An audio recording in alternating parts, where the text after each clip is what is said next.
तरी आला प्रश्न मागे हनुमंतरायाने सांगितलं एका क्षणामध्ये एकाच उड्डाणामध्ये एकदाच म्हणायचंय जय श्रीराम. तुझं मेहनत हाती त्वरेची राक्षस महावीर शक्षुराची वेगेला येवेला मज पासी त्या मज काची काय ठावे. आता एका वेळेला एवढा नाही राक्षस मारले गेले त्याला मग एक उड्डाण मग एकच प्रभू रामचंद्र ते काय करणार तुम्हाला. तू घाबरू नको तुझं काहीतरी झाल्याशिवाय राहणार नाही त्याच्यासाठी इथं बसू नको झाडाखाली चल. आली इंद्रजित कुंभकर्णा त्याची गडी भांडून रावणाचेही गांजोण भेटविल श्रीराम. यांना सगळ्यांना काय हे सगळे राक्षस यांचा सगळ्यांचा गांजल्याशिवाय यांना त्रास देऊन आपण काय करू तुला रामचंद्राची भेट घालून दे. सीता म्हणे गावदारी वाजता तुझ्या पाठीवर तुझ्या वेळी ढाल करी पडेल सागरी चळवली. कशी चिता माता ह्याच्या पाठीला बसलं कुठं पडलं आणि काय दाखवते रामचंद्र तुझी स्पीड अशी आपण त्याला गाडी चालवतो हळद चालव म्हणून सीता माता तुम्हाला सांगितले तुझ्या पाठीवर नको बाबा कुठं घसरून पडलं तर काय पडता समुद्र प्रतिबच्छ बघायला बघा बक्षिनी तेव्हा तू पडशी आवरती केवी मारुती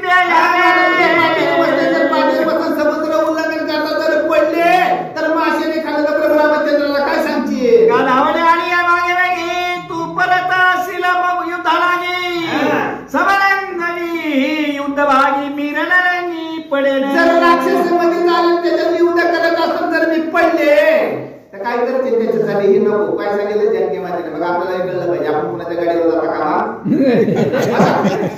मग पडिताची क्षिती शोभन राक्षस मद मारिती येई न गणेगा युक्ती केवी मारुती मेयावे.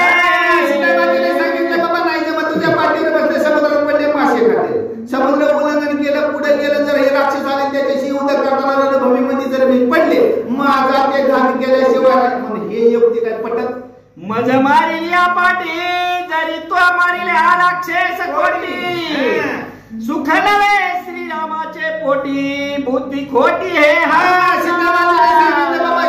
माझ्या पाठी 100 किती जरी राक्षस मारले तरी ते काय फायद्याचं नाही. प्रभू रामचंद्राला काय दाखवायचे त्याच्या उपयोगच होणार नाही म्हणून आपल्याला कळलं पाहिजे ना.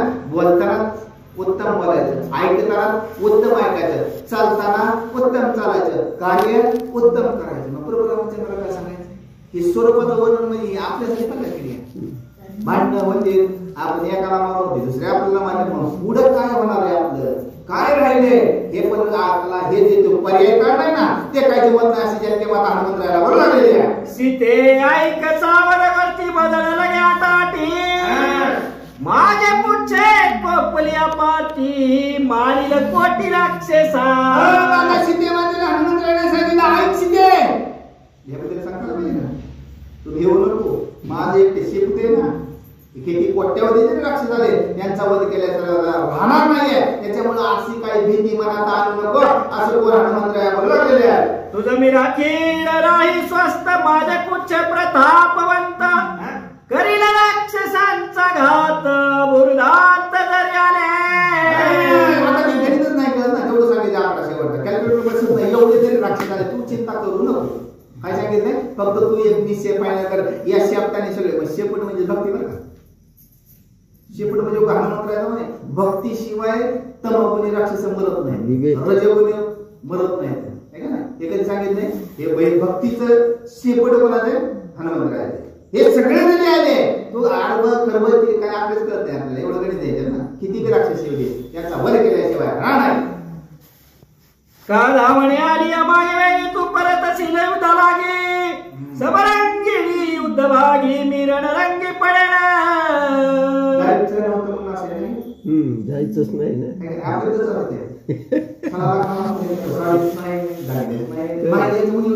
जायचं नसलं तीच असते म्हणजे काय ना काय कारण काढायचं मग बघा माया सांगितलंय ना कळते ना आपल्याला आपल्या भाषेत कळते फटकन कळत जाते लगेच चाललं पाहिजे नको मला यायचंच नाही होईल तसं होईल भांडण होईल म्हणून सांगायला लागले गाडी असेल तर गाडीत आली असते तुझ्या पाठीवर समासा होतो बरं पुरुष एवढं सगळं महाभारत तुम्ही त्यांची माहिती ना हनुमंतरायाला कारण तिथलं सगळी घाण काढायची ना. सीता म्हणे तू अल्प